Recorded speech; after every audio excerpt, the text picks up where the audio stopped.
Hola, ¿qué tal amigas, amigos televidentes en Extra Plus? Un gusto saludarles, darles la bienvenida a esta edición Sumando Vigores, edición en la que tocamos temas relacionados con el derecho, pero el derecho espacial con el ingeniero David Castillo Pacheco, el presidente de la Asociación de Astrónomos y Astrofísicos Aficionados de Nicaragua, Astronim.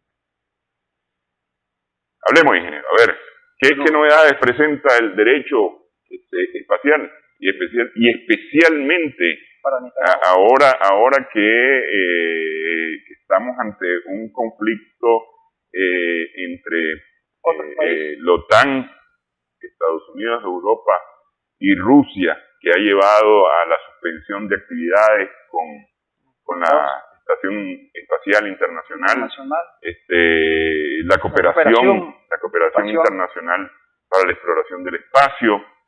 Todos son proyectos estos que se han venido el turismo espacial, deteniendo. Sí. El turismo espacial. Bueno, quiero dar gracias por la oportunidad de permitirme de hablar de este tema bastante controversial, podemos decir.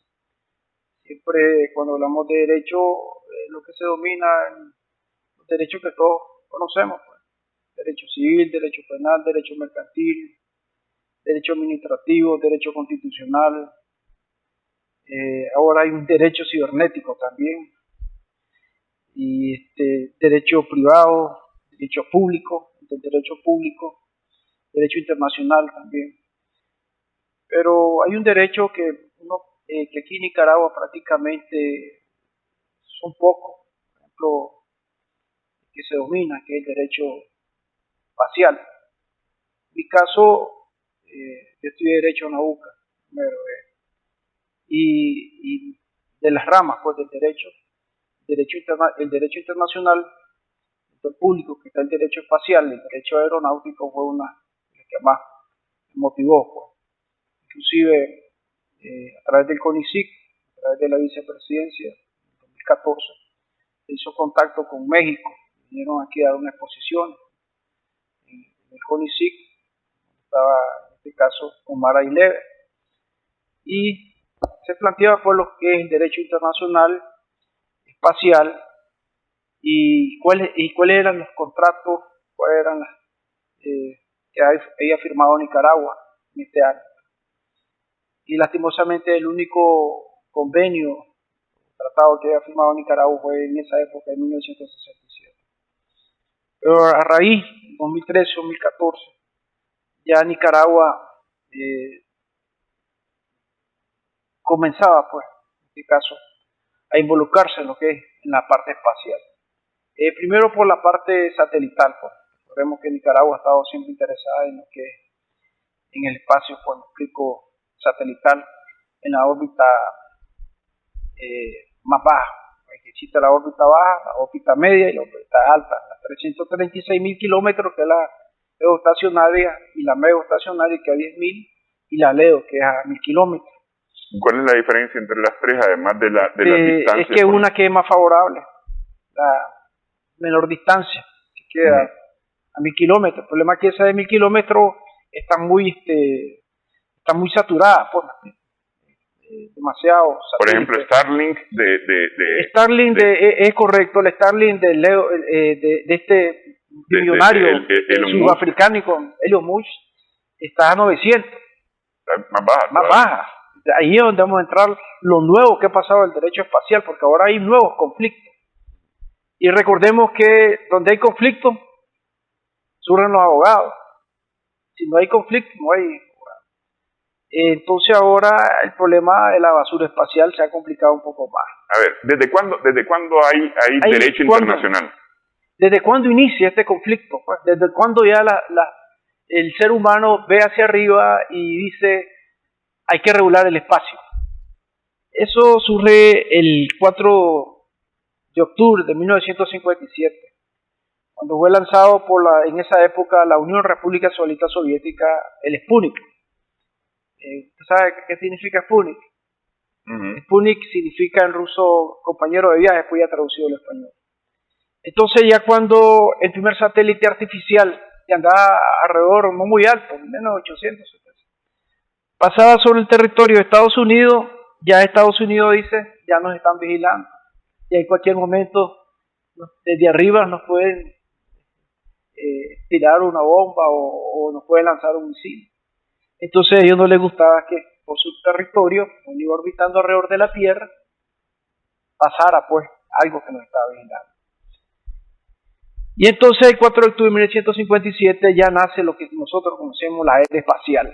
Correcto, de los dos países. ¿Cuándo empiezan a escribir acerca de entonces ya comienza las Naciones Unidas a reunirse ya en 1900, ya en el 62, los dos países que supuestamente son de la parte de Guerra Fría, no es porque sea frío, sino porque sea muy al norte. En ese tiempo la Unión Soviética, los ingleses y los Estados Unidos comienzan a hacer los primeros tratados a través de las Naciones Unidas, que fue formada, recordemos, precisamente el 24 de octubre del 45. Entonces ya ellos comienzan a ver que había que hacer tratados de derecho espacial, algo que regulara el espacio ultraterrestre. Y esto nace pues en el 62, 63, las primeras reuniones que hace las Naciones Unidas. Ya en el 67 ya se firman los primeros tratados. 10 años más tarde. 10 años más tarde, 10 años después del Sputnik, pues, ya se comienza a crear y hacer tratados con respecto a los espacios ultraterrestres. Envía la imagen ahí. No utilizar el espacio para cuestiones nucleares, solo para fines pacíficos, y vino una serie de condiciones que los dos países, en este caso, estaban para ponerse de acuerdo y no abusar, en este caso, del espacio ultraterrestre. El no uso de armas nucleares, ¿eso había sufrido alguna variación, digamos, hacia los años 80? ¿El no uso de las armas nucleares? Ahí vamos a entrar algo interesante. El problema que surge con el derecho espacial, hay 5 elementos que actualmente son complicadísimos. Uno de los problemas, para ser más directo, era la apropiación de los cuerpos celestes. Por ejemplo, en el 50...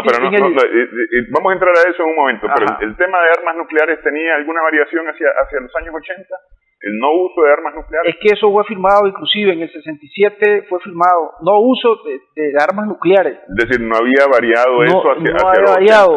¿Ha variado hoy? Hoy día se permite el uso de armas nucleares en el espacio. Es que esos tratados se mantienen vigentes. Okay, el problema es que... Pregunto por 2 razones fundamentales y esto es importante. El problema... Mire, 2 razones fundamentales. Hacia mediados de los 80, Ronald Reagan, que es presidente de los Estados Unidos, anuncia su proyecto Guerra de la Galaxia, correcto, que incluye subir al espacio armas nucleares. Correcto, eso tuvo algunas repercusiones que tienen que ver al final con la disolución de la Unión Soviética. Algunos analistas piensan que hubo temor en el liderazgo soviético, en este caso en Gorbachev, agarró vara, como se dice popularmente en Nicaragua, y entonces tuvo temor acerca de la posibilidad que Estados Unidos tuviera armas nucleares. Pero hoy día, recién hace la semana pasada, me parece que lo leí, no recuerdo si fue China que habló acerca de subir armas nucleares al espacio para tratar con los objetos peligrosos cercanos a la Tierra. Correcto, pero déjeme explicarle los 5 elementos fundamentales que se mantienen. Es que lo importante era aclarar que ninguno de los países en este momento, de acuerdo a esa explicación que usted da, tiene derecho a subir armas nucleares. Ninguno. Por eso es el problema que hay. Los 5 elementos problemáticos que hay del derecho espacial. Uno, que es el más actual, es la militarización espacial. Y cuando hablo de la militarización espacial, es lo que usted decía. Y no solamente ahora, anteriormente, como usted decía, Rusia, ahora China, inclusive Corea del Norte está interesado en eso. Los iraneses, la India. Pero es que, a ver, entonces, pero es que mire, a ver, en eso de la militarización, ¿quiénes son los que van al espacio? Van algunos científicos, y digo algunos científicos, actualmente suben al espacio y están en la Estación Espacial Internacional, o en la Estación Europea, o están en la próxima estación china. Todo. En todos estos casos hay algunos científicos. Sin embargo, los jefes de misiones, los pilotos, los encargados de las misiones espaciales son todos militares y todos tienen rango, por lo menos de capitán para arriba. No, pero porque hay hasta coroneles que han subido al espacio y todos son militares. Sí, pero es que cuando yo hablo de eso de su militarización, estamos hablando de militarizar, es poner objetos, ojivas nucleares, orbitando alrededor de la Tierra. Pero no solamente ojivas nucleares, es decir, cualquier tipo de arma. Es correcto. Entonces, a eso me refiero. Eso es uno de los pero problemas. El hecho de que haya militares arriba ya es militarización. Correcto. Sí. Entonces, lo que quiero plasmarle es un problema actual y tanto Estados Unidos, tanto China y esos tratados de derecho espacial que se habían firmado anteriormente, ahora dicen los otros países. Nosotros no firmamos esos tratados en esa época. Entonces, hay un problema serio con respecto a eso, y no solamente en eso, sino también inclusive en la Luna. Poner bases no solamente en cuestiones de turismo, como se dice, sino ocupar bases para cuestiones define ya no pacíficos, sino define ya militares, podemos decir. El otro problema que existe y que ya se ha aumentado y no se ha podido resolver ese problema es el problema de la basura espacial. El 94% de los satélites que están orbitando alrededor de la Tierra, sea en las tres, Geo, Leo y Meo, ya el 94% es basura espacial. Entonces, el problema radica es que si una basura espacial choca, en este caso, con un satélite activo, existe un problema. ¿A quién vas a demandar? Entonces es un problema serio. Si aquel está obsoleto y era de la Unión Soviética, por ejemplo, y el otro que está activo, ¿a quién va a demandar? Entonces, el problema que se da es el efecto de dominó, que luego decimos el efecto de Keynes. ¿Cuántos propietarios de objetos alrededor de la Tierra no existen hoy día? A ver, está el caso de la Unión Soviética que como país no existe, porque se disolvió. Entonces, como el caso de la Unión Soviética, ¿cuántos otros dueños hoy no existen? Precisamente la mayoría son de la Unión Soviética. Los que más lanzaron en esa época, recordemos, en la época de los 70, era la Unión Soviética. Pero Estados Unidos está actual, o sea, prácticamente los nuevos son, en este caso es China, los países, por ejemplo, los europeos, que ahora es el único dueño que no existe en este momento es la Unión Soviética. Pero lo tratan de decir que era en este caso que es Rusia actualmente.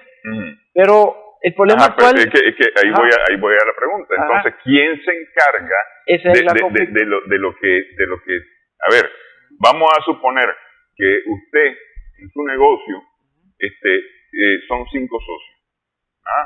Usted y 4 personas más son socios. Y deciden disolver el negocio. Correcto. Es lógico. ¿A quién va a demandar? ¿A quién busco después para, por ejemplo,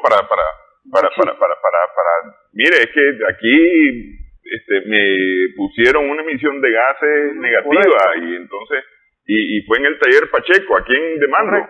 No, inclusive, ¿y dónde fueron lanzados eso? Bueno, de Kazajistán. Kazajistán ahora es independiente. Entonces, ese es un problema. El problema serio no es eso. Pero ahora siguen lanzando los rusos. Sí, pero trae por un contrato, sí.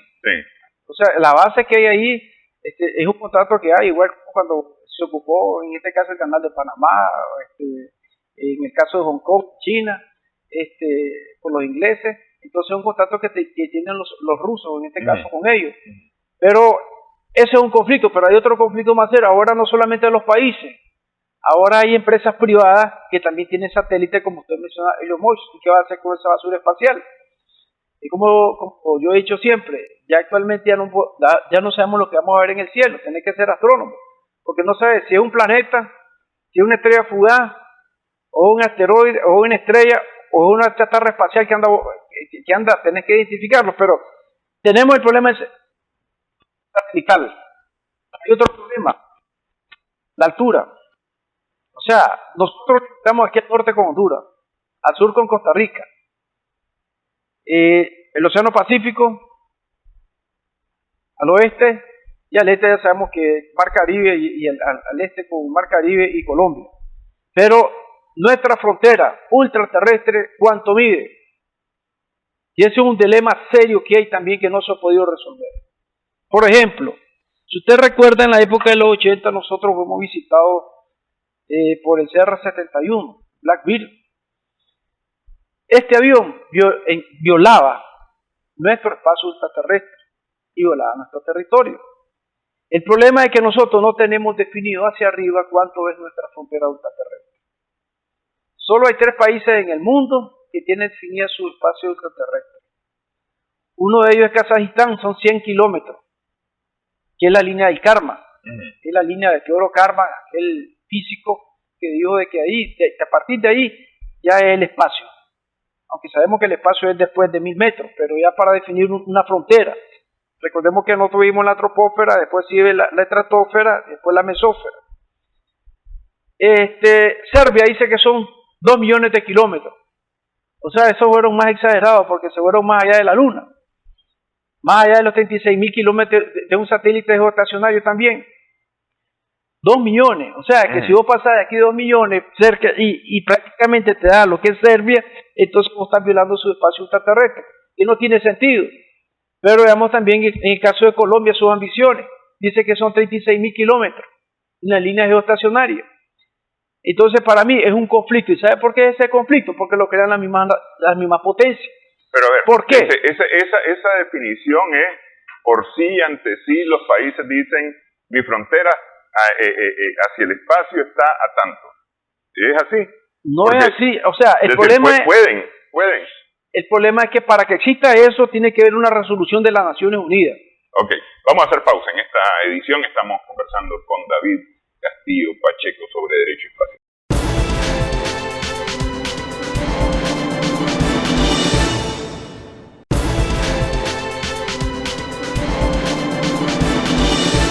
Continuamos sumando vigores en Extra Plus. Estamos conversando con el ingeniero David Castillo Pacheco, presidente de Astronica, acerca de derecho espacial. Ok, está el tema de la frontera en el espacio, pero también está el tema de el espacio aéreo. Correcto. Es decir, eso está definido para todos los países. Hay una altura, una distancia a partir de la superficie o a partir del nivel del mar, más bien es que se mide esto. Hay una altura X definida que es lo que supone el espacio aéreo de las naciones, y luego sobre eso está el espacio internacional. Es decir, un jet, vamos a suponer un avión de pasajeros que va a pasar sobre Nicaragua, tiene que pedirle permiso a Nicaragua si va a cierta altura para poder transitar sobre el territorio aéreo de Nicaragua. Correcto. Tal vez es una cosa ilógica hablar de territorio aéreo porque territorio se refiere a la tierra, pero sobre el espacio aéreo de Nicaragua tiene que pedir permiso para poder cruzar si va a cierta altura. Si tiene una altura todavía superior o más bien superior a esta, no necesita pedirle permiso a Nicaragua para pasar ese espacio. Así es. Pero por ejemplo, las aeronaves que van del Salvador a Costa Rica, de Honduras a Costa Rica, de Guatemala a Panamá, por lo general tienen que ocupar el espacio aéreo porque no vale la pena elevarse tanto para esa distancia tan corta. Ya si va de México a Colombia, qué sé yo qué cosa, entonces ahí sí ya sí ocupan el espacio aéreo internacional. Todos los países tienen definido su espacio aéreo. Correcto. Estamos claros. ¿Y en qué se diferencia ese espacio aéreo del espacio espacial? Correcto. Sencillamente porque el espacio aéreo es la troposfera. La troposfera tiene de 0 aproximadamente, si hablamos del nivel del mar, a 10 kilómetros. Ahí hay oxígeno, ahí podés respirar, en otras palabras, aunque a mayor altura, menor cantidad de oxígeno, como va al Everest. Pero ahí no hay problema, como usted dice. Pero ya pasando la frontera, la troposfera ya entra a la estratosfera. Entonces ahí ningún avión comercial puede andar a esa altura. ¿Explico? Entonces, ¿a qué te enfrentas a esas alturas? Que el único avión, pues, ya a más altura de eso, que era 25.000 kilómetros, 25 kilómetros, era el CR-71. Era el único que iba más allá de la troposfera. Entonces, a esos niveles ya hay satélite. Y esos satélites también no solamente pueden ser satélites de comunicación, pueden ser satélites espías. ¿Explico? Pueden ser satélites con otro tipo de visión. Entonces, no hay necesidad. ¿Cuál es el problema? ¿Por qué se debe utilizar el CR-71? Porque en una hora gastaba $25,000. Entonces, el gasto era innecesario. Si iba a espiar un país o iba a hacer ciertas tomas, entonces no necesitaba. Ahora existen los satélites espías. Entonces, ¿quién regula eso? Entonces, ahí donde su pregunta, porque no es lo mismo que un avión, como usted dice ahí, que sea por fines comerciales o por fines ese, pero ya un satélite ya va más allá de la troposfera. ¿Explico? Entonces, ya podemos decir, y es la línea del karma que define que más allá es la línea del espacio. Entonces, ahí vos tenés derecho, tu derecho de poner un satélite. ¿Explico? ¿Por qué? Porque está sobre tu territorio y sobre tu espacio ultraterrestre. Pero a ver, los satélites no son estacionarios, los satélites están moviéndose en el espacio. Pero recordemos que se van vendiendo conforme al movimiento de la Tierra. Está en la dirección de tu territorio. ¿Me explico? Una cosa es un satélite, recordemos que ellos van a 27,000 kilómetros. ¿Me explico? El satélite, o sea, el satélite que vos tenés, ¿me explico? Si estás hablando, por ejemplo, aquí en España, está en la dirección. ¿Me explico? Te está dando información a vos. ¿Ya? Entonces, por eso existen los diferentes satélites. Pero yo lo que quiero definir, que ¿por qué no hay una línea definida? Por ejemplo, los Starlink están en movimiento. Porque están en movimiento porque es una red a nivel mundial. No solamente en un lugar están definiendo. ¿Me explico? Es una red. Es decir, hace un año fue que lo vimos, hace 2 años fue que lo vimos en el espacio. Nosotros aquí y ahí vino el derecho espacial, porque dice, ¿y cómo que iban a regular la basura espacial? Y no solamente los Starlink nada más, sino las otras empresas, Amazonic, todos quieren poner. O sea, vamos a ver una red, como él dice, lo que vamos a ver, ya no vamos a ver satélites, ya no vamos a ver estrellas ni planetas, lo que vamos a ver poco de satélites. Ese va a ser nuestro espacio que vamos a observar nosotros, que solo nuestros abuelos nos miraban. Entonces ese es el problema que hay. El sistema satelital, ellos actúan a través de redes, por eso se llama constelación. ¿Qué es una constelación? Constelación es lo que observas todo en el cielo. Entonces ellos lo que quieren prácticamente es minar todo el cielo. Entonces, en diferentes lugares, si no agarra señal aquí, te pasa señal, es como una red. Pero lo que quiero definir es lo siguiente en el caso del nivel, pues me explico, de la altura, porque ¿cuál es el problema? Si, por ejemplo, si se define a 300 kilómetros o a 100 kilómetros, se define las Naciones Unidas, definimos nosotros que ahí queda nuestra frontera espacial, de todos los países. No le va a gustar a China que a 100 kilómetros, 101 kilómetros, pase un satélite espía estadounidense y le esté robando información, porque está fuera de su jurisdicción, no le puede decir nada. Entonces ese es el conflicto que hay con la frontera. Pero si tenemos en los otros conflictos, ahorita yo he hablado de 2, nada más, recuerden. La frontera, lo que es la militarización, en este caso de las naciones, que todos quieren ya no solo un lugar, sino cómo minar también el cielo de forma nuclear, y de aquí mismo te puede afectar. Existe también lo que se llama la mineralogía espacial. El problema de la mineralogía espacial, que existe un tratado internacional, que fue firmado también, el caso de los planetas, la luna y los cuerpos celestes son patrimonio de la humanidad. Es como cuando nosotros vemos, por ejemplo, la Antártida.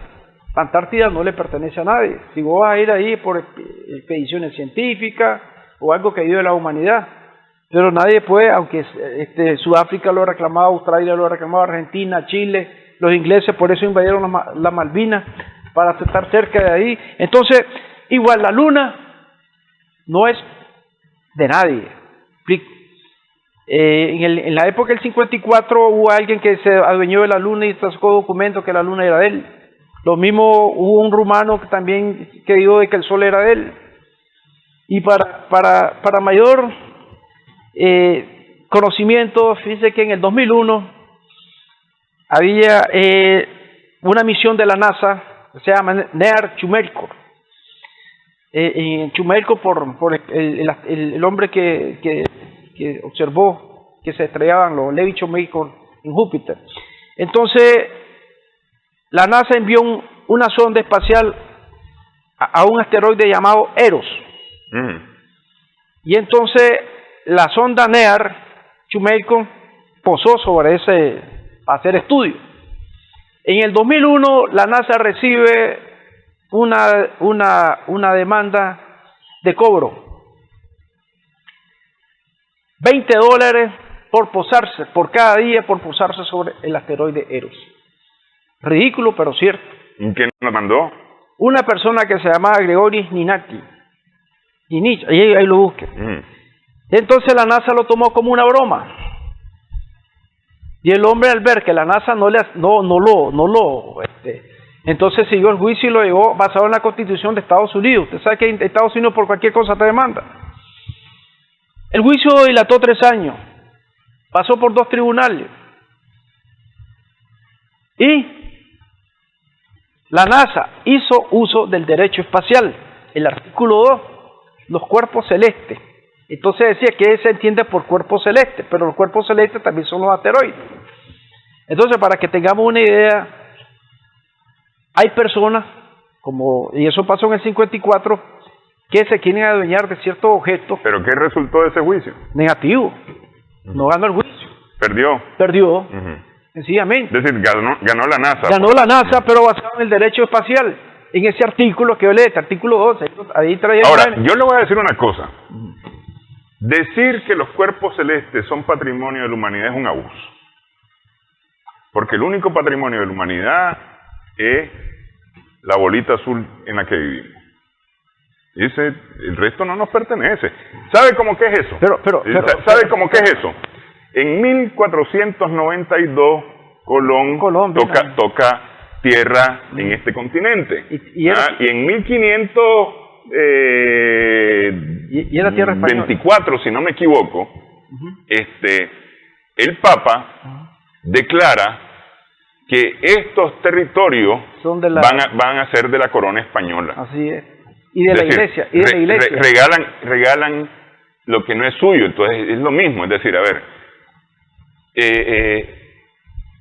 la luna, si hubiera selenita, sería de los selenitas, así no de los terrícolas.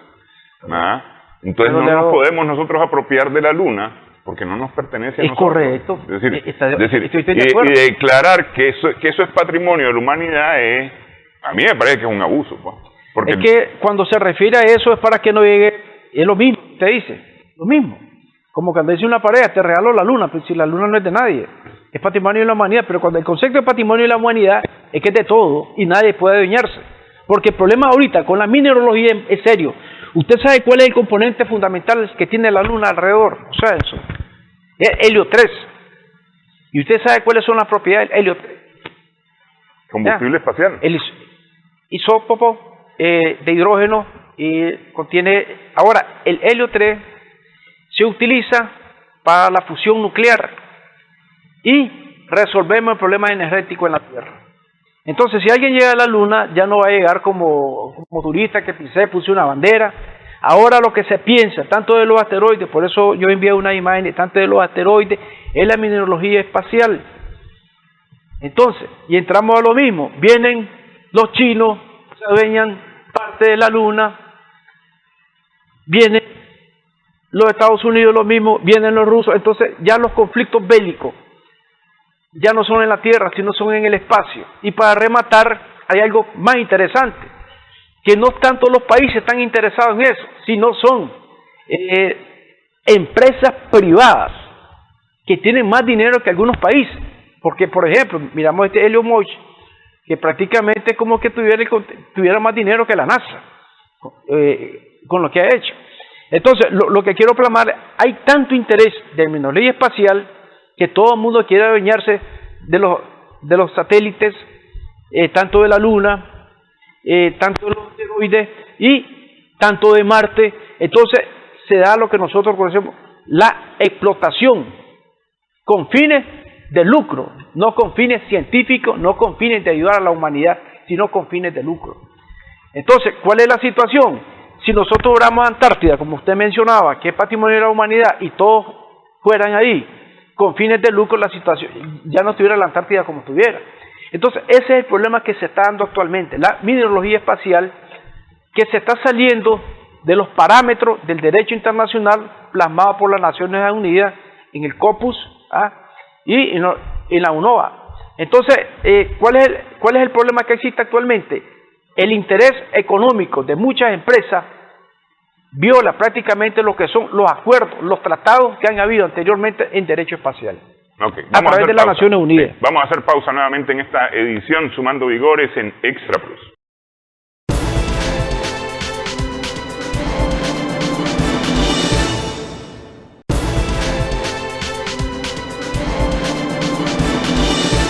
Continuamos en esta edición Sumando Vigores en Extra Plus. Bueno, llevamos 3 de las 5 controversias que usted dice que plantea el derecho internacional. El tema de la mineralogía, que era la que estábamos tratando recientemente, el tema de la no militarización y el tema de la propiedad, o más bien el derecho que tienen las naciones sobre su espacio extraterrestre.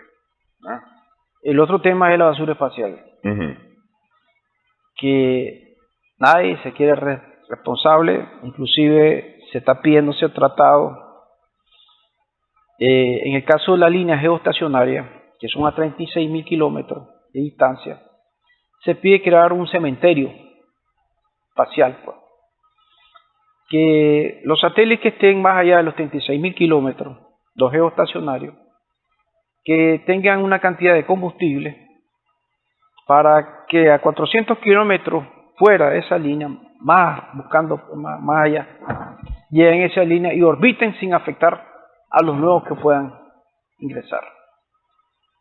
El problema de esto es que solo es conversaciones, pues, pero no ha habido unos acuerdos de esto. Y con respecto a la línea de 10.000 kilómetros, se está pidiendo que las naciones, y entramos al mismo conflicto, que una vez que termine su vida útil de un satélite, que ellos sean responsables de retirar esa basura espacial. El problema es que algunos países, como usted mencionaba, la Unión Soviética, esa era en otra época, y todos los que participaron ya no son parte de la Unión Soviética. Y el otro problema que existe es las colisiones. Si un satélite colisiona con otro. Por ejemplo, en el 2009 colisionó un satélite soviético, un satélite ruso con un satélite estadounidense. Y dejaron tanta basura espacial orbitando. Colisionaron los dos. Uno estaba activo y uno estaba activo. Entonces, ese es un problema serio. Y el otro problema que existe con eso mismo de los satélites, que te puede caer a vos. Ahora no esperes del cielo meteoritos, que puede ser una bendición, porque si está compuesto de níquel, hierro, oro, es una bendición. El problema es que te caiga una chatarra espacial. Ya ha caído. Recordemos que en el 79 cayó Skylab, la primera estación espacial que cayó en Australia, y de suerte que cayó en un lugar que casi era desierto. Recientemente, hace 4 o 5 años, la estación espacial china fue, China, o una rusa. La parte de la también, entonces... Hace como 3 o 4 años fue, que es decir, que se le dio seguimiento, porque además fue una caída controlada, la verdad es que era... espacial, la rusa, la Mir, cayó por Fifi. Entonces, y hay otro problema más serio. Hay satélites y hay artefactos de cohetes que andan orbitando y que contienen hidrazina. Es un elemento fundamental y es radioactivo. Y entonces eso cayó, por ejemplo, en parte de Canadá. Entonces, si vos como nicaragüense, o sea, vos como Estado, no has firmado ningún tratado, inclusive de salvamento, porque puede ser también que aunque antes se dan más los viajes tripulados, que si, por ejemplo, un viaje tripulado, si un astronauta caía, por ejemplo, en China, tenía acceso a que te lo devolucionaran, pues me explico, al astronauta, o como nauta, pues en el caso de los rusos, eso eran convenios. El problema es que si te cae una basura espacial y tiene hidracina, como cayó en el Perú, como cayó ahora en otros países, entonces ¿a quién vas a demandar? Entonces ahí se hace un conflicto bélico y un conflicto internacional, porque si uno ratificado, yo traí ciertos tratados de derecho espacial a través de las Naciones Unidas, entonces no tenés derecho de reclamar. O sea, es una situación bastante problemática, pues, lo que es los satélites, pues, me explico. Y sobre todo, todos andan orbitando a una velocidad de 27.000 kilómetros. Y esa velocidad de 27.000, y te estoy hablando que solo hace como 5 años, una arandelita pequeñita hizo impacto en la estación internacional y causó demasiado daño. Entonces la realidad que estamos enfrentando una época de desecho, de basura espacial extensa, y las naciones, las organizaciones, las empresas privadas no se están haciendo cargo de eso. O sea, estamos contaminando el mundo no solamente internamente, sino externamente. 27.000 kilómetros por hora es una velocidad relativa. Para nosotros es una velocidad relativa por cuanto nosotros estamos, digamos, estacionarios sobre el suelo, sobre la tierra, ¿no? Y con respecto a nosotros, estos se mueven a 27.000 kilómetros. Sin embargo, ya en el espacio todos se están moviendo a una velocidad relativamente similar, kilómetros más, kilómetros menos. Entonces, al final de cuentas, ajá, es que eso le iba a preguntar, porque es que al final de cuentas, si una arandela se está moviendo a 27.000 kilómetros y los otros objetos se están moviendo a 27.000 kilómetros también, que golpee una arandela en movimiento a otro objeto en movimiento a una velocidad similar, no es lo mismo que golpearnos a nosotros que estamos estacionarios. Es decir, ya no es a 27.000 kilómetros que la golpeó, sino que una velocidad bastante menor, que puede ser 1 kilómetro, 2 kilómetros, 100 kilómetros por hora de diferencia.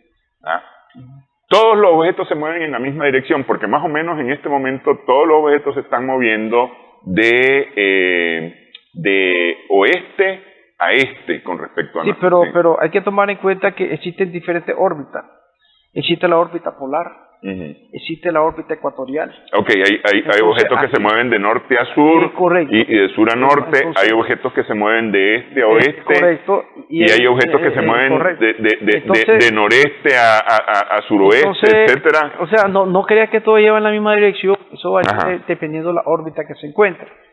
Pero entonces, porque ahí sí, puedes decir, dos objetos que se encuentran a 27.000 kilómetros es un choque de 54.000 kilómetros. Y esa fue la situación que pasó también con el satélite ruso y el satélite estadounidense. Uno está activo y otro está inactivo. Pero en teoría todos tienen una órbita planificada, una ruta planificada. Es que el problema es que, oye bien lo que está diciendo usted, todos tienen una órbita planificada. Pero eso es cuando están activos, porque vos lo puedes manipular. Eso es como las ondas espaciales que se mandan. ¿De dónde la controlas? El centro Houston, si es de la NASA o de Kennedy. Pero una vez cuando dicen, perdimos comunicación con él, ya no podés tener control de ella. Entonces eso pasa con los satélites cuando llegan inactivos. Porque cuando colisionan con otro objeto, se puede desviar la órbita que él lleva. No llevan una órbita, es decir, que como ya están obsoletos, van a seguir la misma órbita, puede variar eso. Entonces ese es el problema de la basura espacial. ¿Y esto cómo afecta el lanzamiento de nuevas exploraciones espaciales? Por ejemplo, ahorita creo que es para anteayer salió un cohete justamente de la empresa de Elon Musk, me parece que fue, de estos que son recuperables, ¿no? Que son retornables. Sí. El problema, la situación que existe actualmente es que existe coordinación. Pero la coordinación que existe con todos los satélites son los que están en órbita. Esto es un riesgo. Pero yo le iba a mencionar el otro, que tiene que ver bastante con la basura espacial, que es el otro elemento que iba a mencionar, que es el derecho espacial, que es el turismo espacial. Si quiere vamos a dejar el turismo para después de una pausa. Nada más terminemos esto de la basura.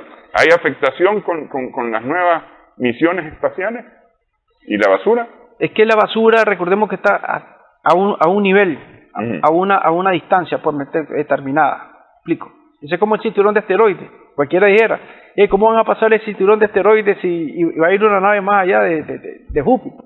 Entonces recordemos que esto es un riesgo. Y sabemos que la luna que se miraba, por ejemplo, en el 68, que fue la primera imagen que se vio de la luna, era una luna preciosa. Entonces, la contaminación, actualmente la chatarra espacial va a ir en incremento. Lógicamente, que los convenios, los tratados que se están realizando actualmente, se está tratando de ver qué se puede hacer. ¿Hay algún plan? Proyectos hay. Suiza lo está haciendo. Proyectos hay, inclusive las empresas privadas ya están más interesadas, porque existe lo que les quiero mencionar, que es el otro punto, es el turismo espacial. ¿Por qué el turismo espacial? Porque el turismo espacial actualmente llega hasta 90 kilómetros. Por ejemplo, hace poco un inglés llegó hasta 90 kilómetros. Entonces ya quieren hacer el turismo espacial un poco más especial, más normal. El problema es si te afecta la basura espacial, hasta dónde afecta, en este caso, lo que es el turismo espacial. Entonces, porque ellos están todavía más, ¿cómo le plasmara? Más propensos, porque no tienen las mismas condiciones que debe tener, por ejemplo, la NASA, que lleva un control más exacto que las empresas privadas, las nuevas empresas que quieren meterse en lo que es el turismo espacial. Como Elon Musk hace poco mandó también a una cierta altura. Entonces, el turismo espacial ya actualmente es una realidad. Y el turismo espacial es lo que usted me dice, ¿quién lo regula actualmente? Lo va a regir en este caso aeronáutica, hablamos de aviones. ¿Quién lo va a regir? ¿Cuál es el tipo de seguros que hay para estos tipos de turistas? ¿Cómo lo van a resolver estos problemas? Como un ejemplo que siempre me han puesto a mí. ¿Qué pasa si un ruso se agarra con un estadounidense y alguien mata a alguien y están en la estación internacional? ¿Bajo qué ley, bajo qué norma lo aplican? Depende del módulo que se encuentre. Es otro punto que estudia el derecho espacial. Por ejemplo, un caso hipotético. Viene aquí una civilización, hipotético, no estoy de ciencia ficción porque, y viene aquí y masacra a 15 personas y eso. Entonces viene aquí y lo vamos a juzgar, pero ¿bajo qué norma? ¿Bajo qué? ¿Derecho penal de qué país? Si para él tal vez comerse a otra persona así, es muy hipotético, es normal para él. Entonces, ¿bajo qué norma? Derecho espacial. ¿Espacial de dónde? Sí. ¿De dónde viene? ¿Cómo lo va a juzgar? Entonces, son cosas que pueden suceder, como yo le mencioné el ejemplo, de que si un cosmonauta, un astronauta se agarran en la estación con estos conflictos ahorita de Ucrania, porque pasó un conflicto, acuérdense, que no llegan como ellos aterrizar, porque uno era estadounidense, los otros eran soviéticos, el problema que hubo con Ucrania y los conflictos que hubieron, uno era alemán y pasaron más tiempo, estaban ahí en la estación. Entonces, le digo, ¿cómo resuelvan ese problema? Ya no es el derecho común, ya no es el derecho. Entonces, en la rama del derecho internacional está viendo un poco más de los conflictos que pueden ver más allá de nuestra atmósfera. Ok, vamos a hacer pausa nuevamente en esta edición, Sumando Vigores en Extra Plus.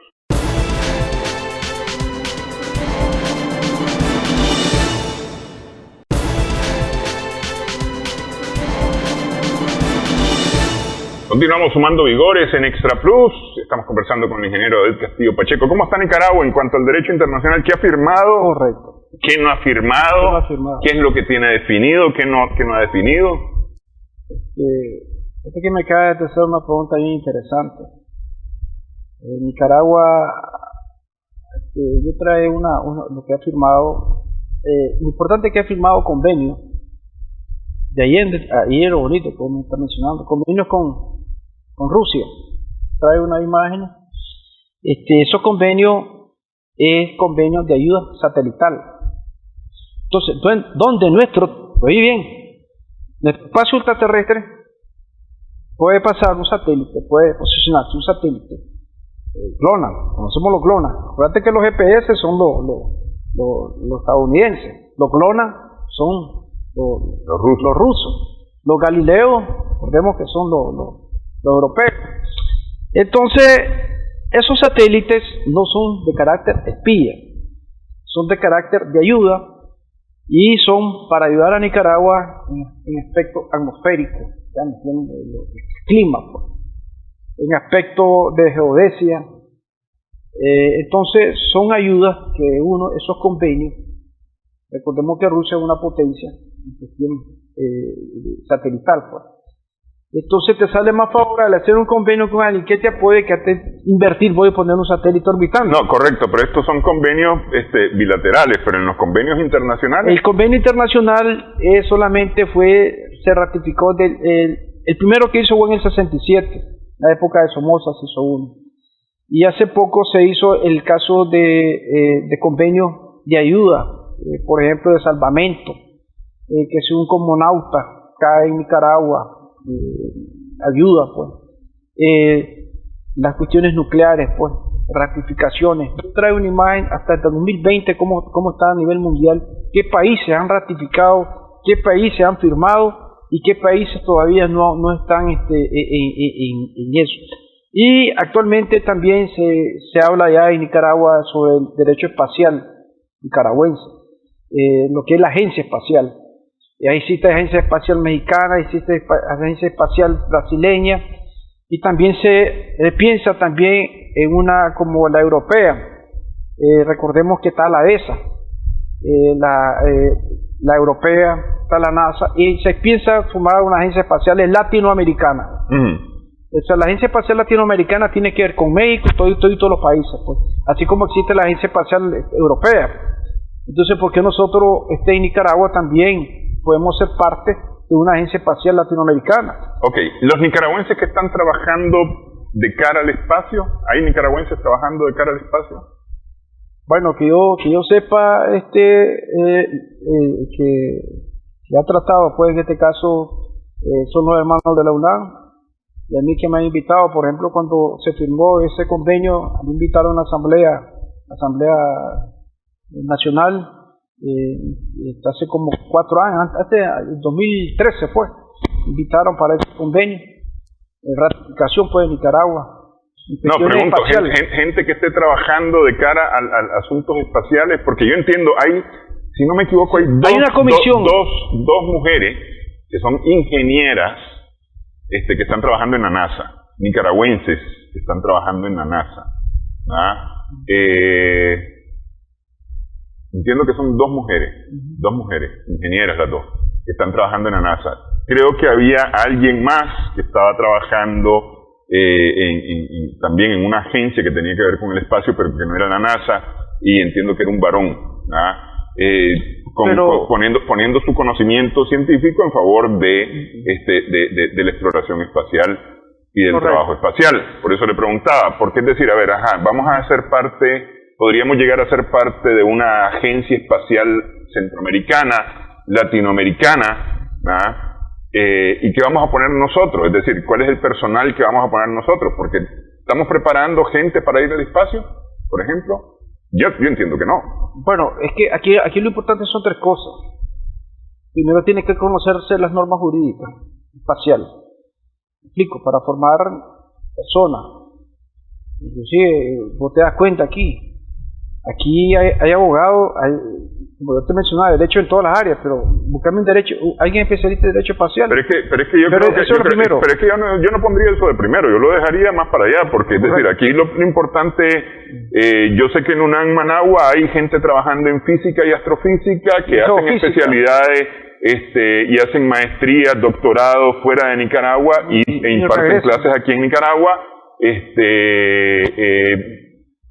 pero están dedicados a la observación, pero por ejemplo, alguien que se esté preparando para trabajar en el espacio. Correcto. Actualmente en Nicaragua, recordemos que ha habido transiciones de gobierno.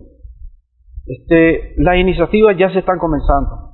Inclusive la primera, o sea, créase, yo traigo una imagen, créase la comisión de asuntos espaciales en Nicaragua. O sea, son proyectos que ya se están, inclusive yo en el 2013... ¿Quién es el presidente de la comisión ahorita? Es que actualmente eso está en proyecto. O sea, lo que te estoy plasmando son proyectos. Porque esa es una ley aprobada ya. Es una ley, yo traje ahí la imagen, es una ley, pero el problema son proyectos.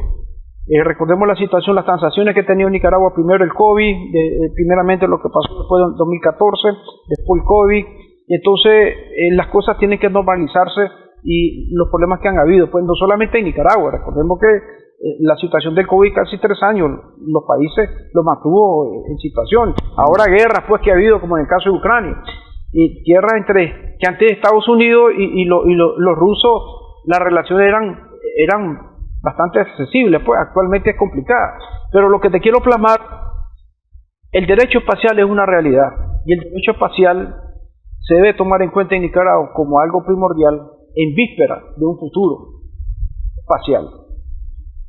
Si vienen unas nuevas generaciones, me gustaría que tal vez algunos jóvenes estén viendo este programa, que sepan que Nicaragua, ya en materia espacial, en materia, podemos decirlo, ya está involucrándose. No era como antes, que Nicaragua solamente era visto de una forma extraña, pues me explico. Entonces, esa unión latinoamericana, esa unión, ese fortalecimiento que existe, ya eso ya está dando perspectiva que Nicaragua no se vea solamente como aquel país subdesarrollado, aquel país que está ahí nomás. Entonces, para mí es lo que se está tratando actualmente, es una visión. No te puedo decir que entre 1 o 2 años puede ser una visión que puede mejorar las condiciones en materia espacial para Nicaragua. Por ejemplo, vos tuviste el ejemplo en el caso de Cuba. Cuba tuvo el primer astronauta latinoamericano, sí. Y Costa Rica también tiene un astronauta. Es astronauta. Y entonces Nicaragua... Por eso que yo le preguntaba si había alguien preparándose en Nicaragua en ese sentido, pues. Hay personas, pero recordemos que no son, o sea, no viven en Nicaragua, pues me explico. Inclusive hay personas que han ido a la Antártida, han ido al Ebre, son nicaragüenses, pero no radicados en Nicaragua. Okay. Bueno, ingeniero, quiero agradecerle, el tiempo nos voló, quiero agradecerle esta participación, agradecer también a nuestras amigos televidentes por su sintonía en esta edición Sumando Vigores. Esperamos que haya sido de provecho para ustedes.